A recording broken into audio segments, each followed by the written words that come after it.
नमस्कार, मैं स्वतंत्र कुमार और आप सभी का स्वागत करता हूं आपके अपने चैनल शॉर्ट हैंड टीम पर। तो दोस्तों, आज के इस वीडियो में दैनिक जागरण के संपादकीय से 425 शब्दों के डिक्टेशन को हम लोग लेने वाले हैं। इसे हम 3 अलग अलग स्पीड में लेंगे। पहली बार में 60 की स्पीड में, दूसरी बार में 80 की स्पीड में, तो तीसरी और आखिरी बार में इसी डिक्टेशन को हम लोग 90 की स्पीड में लेने वाले हैं। अगर आपको इस डिक्टेशन के PDF की ज़रूरत है तो आप हमारे टेलीग्राम ग्रुप को ज्वाइन कर सकते हैं। ग्रुप का लिंक इसी वीडियो के ठीक नीचे डिस्क्रिप्शन बॉक्स में आपको मिल जाएगा। तो 60 की स्पीड में आपका डिक्टेशन स्टार्ट होगा। 5 सेकंड के बाद, तब तक के लिए आप रेडी रहें।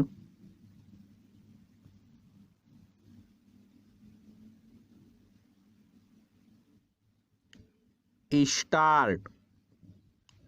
देश के विभिन्न शहरों में अपने खिलाफ दर्ज तमाम FIR को दिल्ली स्थानांतरित करने की मांग के साथ सुप्रीम कोर्ट पहुंची भाजपा की निलंबित प्रवक्ता नुपुर शर्मा को न्यायाधीशों की जैसी कठोर टिप्पणियों से दो चार होना पड़ा। उन्हें लेकर सवाल खड़े होने स्वाभाविक हैं, चूंकि सुप्रीम कोर्ट ने नुपुर शर्मा को राहत देने के बजाय उन्हें हाई कोर्ट जाने को कहा।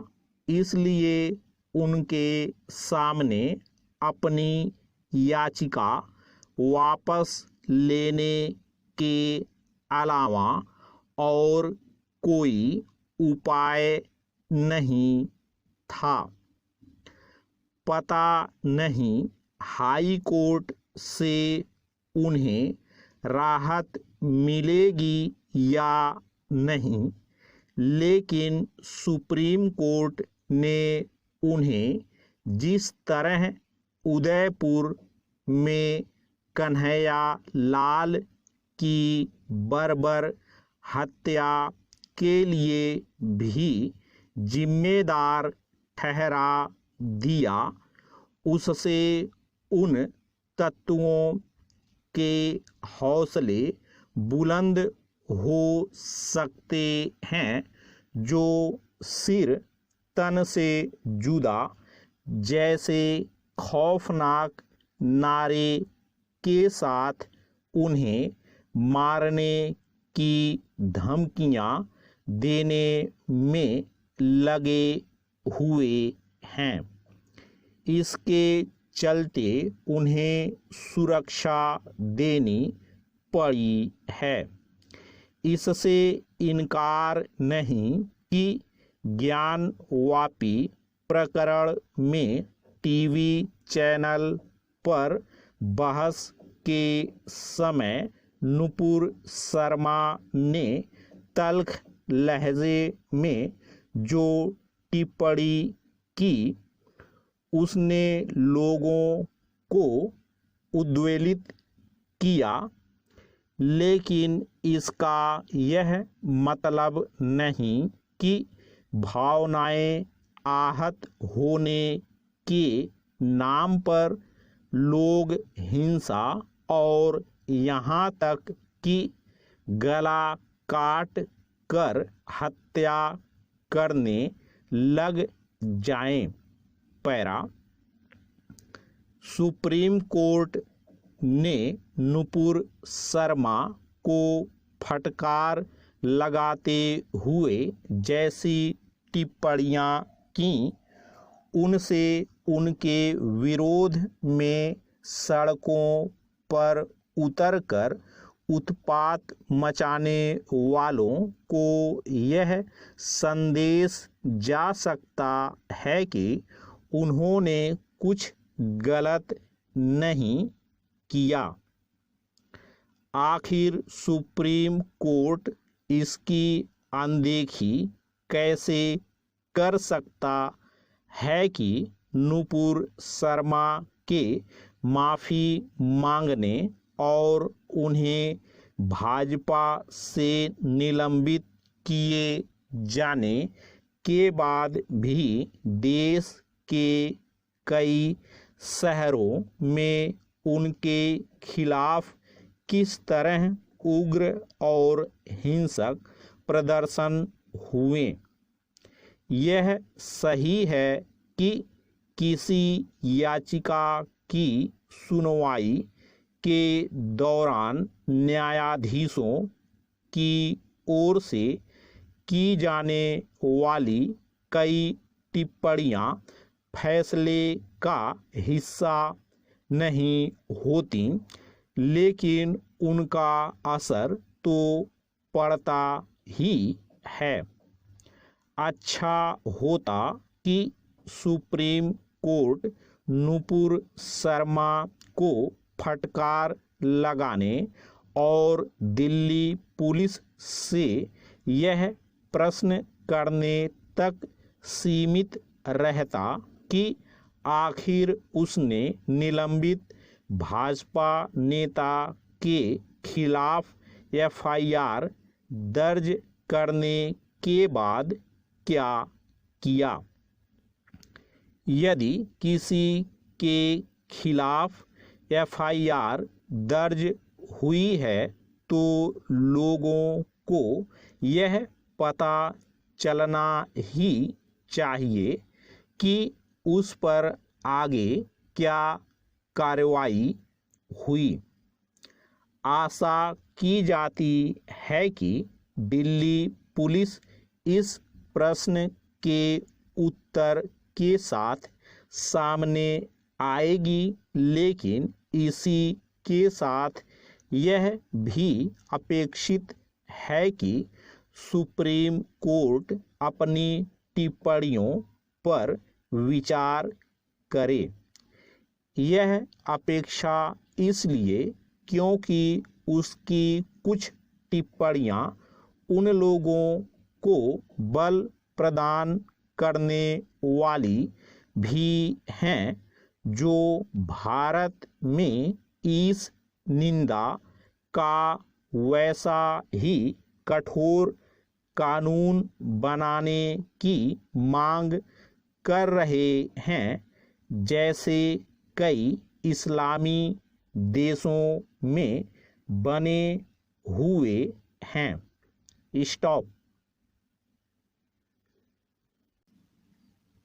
दोस्तों, इसी डिक्टेशन को दूसरी बार में हम लोग 80 की स्पीड में लेंगे और आपका समय स्टार्ट होगा 5 सेकंड के बाद। तब तक के लिए आप रेडी रहें।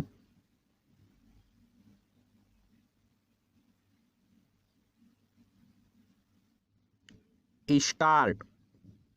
देश के विभिन्न शहरों में अपने खिलाफ दर्ज तमाम एफआईआर को दिल्ली स्थानांतरित करने की मांग के साथ सुप्रीम कोर्ट पहुंची भाजपा की निलंबित प्रवक्ता नुपुर शर्मा को न्यायाधीशों की जैसी कठोर टिप्पणियों से दो चार होना पड़ा। उन्हें लेकर सवाल खड़े होने स्वाभाविक हैं, क्योंकि सुप्रीम कोर्ट ने नुपुर शर्मा को राहत देने के बजाय उन्हें हाई कोर्ट जाने को कहा। इसलिए उनके सामने अपनी याचिका वापस लेने के अलावा और कोई उपाय नहीं था। पता नहीं हाई कोर्ट से उन्हें राहत मिलेगी या नहीं, लेकिन सुप्रीम कोर्ट ने उन्हें जिस तरह उदयपुर में कन्हैया लाल की बर्बर हत्या के लिए भी जिम्मेदार ठहरा दिया, उससे उन तत्वों के हौसले बुलंद हो सकते हैं जो सिर तन से जुदा जैसे खौफनाक नारे के साथ उन्हें मारने की धमकियां देने में लगे हुए हैं। इसके चलते उन्हें सुरक्षा देनी पड़ी है। इससे इनकार नहीं कि ज्ञानवापी प्रकरण में टीवी चैनल पर बहस के समय नुपुर शर्मा ने तल्ख लहजे में जो टिप्पणी की उसने लोगों को उद्वेलित किया, लेकिन इसका यह मतलब नहीं कि भावनाएं आहत होने के नाम पर लोग हिंसा और यहाँ तक कि गला काट कर हत्या करने लग जाएं। पैरा सुप्रीम कोर्ट ने नुपुर शर्मा को फटकार लगाते हुए जैसी टिप्पणियां की उनसे उनके विरोध में सड़कों पर उतरकर उत्पात मचाने वालों को यह संदेश जा सकता है कि उन्होंने कुछ गलत नहीं किया।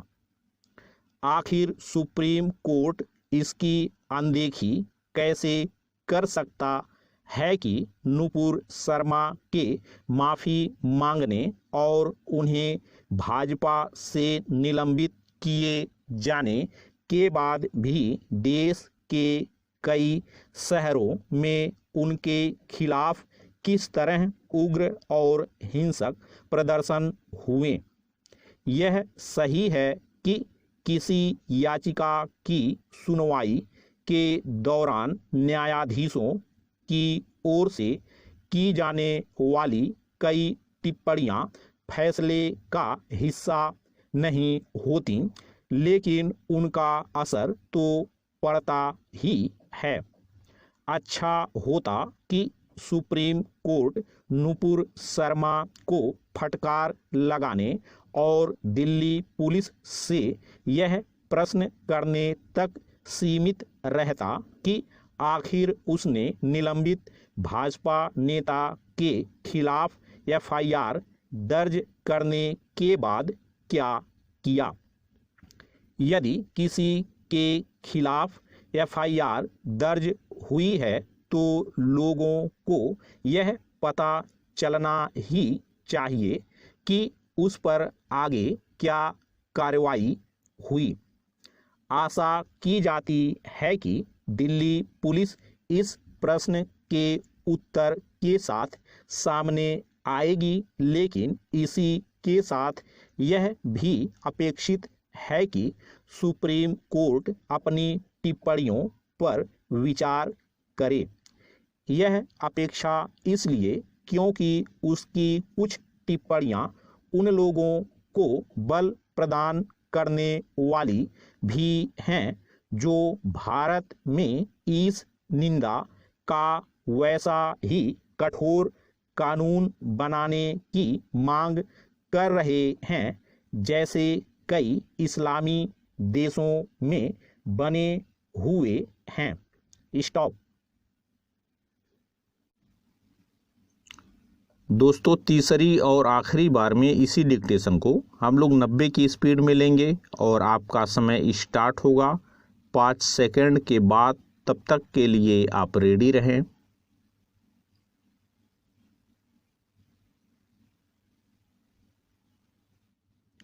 स्टार्ट। देश के विभिन्न शहरों में अपने खिलाफ दर्ज तमाम एफआईआर को दिल्ली स्थानांतरित करने की मांग के साथ सुप्रीम कोर्ट पहुंची भाजपा की निलंबित प्रवक्ता नुपुर शर्मा को न्यायाधीशों की जैसी कठोर टिप्पणियों से दो चार होना पड़ा। उन्हें लेकर सवाल खड़े होने स्वाभाविक हैं। चूंकि सुप्रीम कोर्ट ने नुपुर शर्मा को राहत देने के बजाय उन्हें हाई कोर्ट जाने को कहा, इसलिए उनके सामने अपनी याचिका वापस लेने के अलावा और कोई उपाय नहीं था। पता नहीं हाई कोर्ट से उन्हें राहत मिलेगी या नहीं, लेकिन सुप्रीम कोर्ट ने उन्हें जिस तरह उदयपुर में कन्हैया लाल की बर्बर हत्या के लिए भी जिम्मेदार ठहरा दिया, उससे उन तत्वों के हौसले बुलंद हो सकते हैं जो सिर तन से जुदा जैसे खौफनाक नारे के साथ उन्हें मारने की धमकियां देने में लगे हुए हैं। इसके चलते उन्हें सुरक्षा देनी पड़ी है। इससे इनकार नहीं कि ज्ञानवापी प्रकरण में टीवी चैनल पर बहस के समय नुपुर शर्मा ने तल्ख लहजे में जो टिप्पणी की उसने लोगों को उद्वेलित किया, लेकिन इसका यह मतलब नहीं कि भावनाएं आहत होने के नाम पर लोग हिंसा और यहाँ तक कि गला काट कर हत्या करने लग जाएं। पैरा सुप्रीम कोर्ट ने नुपुर शर्मा को फटकार लगाते हुए जैसी टिप्पणियां की, उनसे उनके विरोध में सड़कों पर उतरकर उत्पात मचाने वालों को यह संदेश जा सकता है कि उन्होंने कुछ गलत नहीं किया। आखिर सुप्रीम कोर्ट इसकी अनदेखी कैसे कर सकता है कि नुपुर शर्मा के माफ़ी मांगने और उन्हें भाजपा से निलंबित किए जाने के बाद भी देश के कई शहरों में उनके खिलाफ किस तरह उग्र और हिंसक प्रदर्शन हुए। यह सही है कि किसी याचिका की सुनवाई के दौरान न्यायाधीशों की ओर से की जाने वाली कई टिप्पणियां फैसले का हिस्सा नहीं होती, लेकिन उनका असर तो पड़ता ही है। अच्छा होता कि सुप्रीम कोर्ट नुपुर शर्मा को फटकार लगाने और दिल्ली पुलिस से यह प्रश्न करने तक सीमित रहता कि आखिर उसने निलंबित भाजपा नेता के खिलाफ एफआईआर दर्ज करने के बाद क्या किया। यदि किसी के खिलाफ एफआईआर दर्ज हुई है तो लोगों को यह पता चलना ही चाहिए कि उस पर आगे क्या कार्रवाई हुई। आशा की जाती है कि दिल्ली पुलिस इस प्रश्न के उत्तर के साथ सामने आएगी, लेकिन इसी के साथ यह भी अपेक्षित है कि सुप्रीम कोर्ट अपनी टिप्पणियों पर विचार करे। यह अपेक्षा इसलिए क्योंकि उसकी कुछ टिप्पणियां उन लोगों को बल प्रदान करने वाली भी हैं जो भारत में इस निंदा का वैसा ही कठोर कानून बनाने की मांग कर रहे हैं जैसे कई इस्लामी देशों में बने हुए हैं। स्टॉप।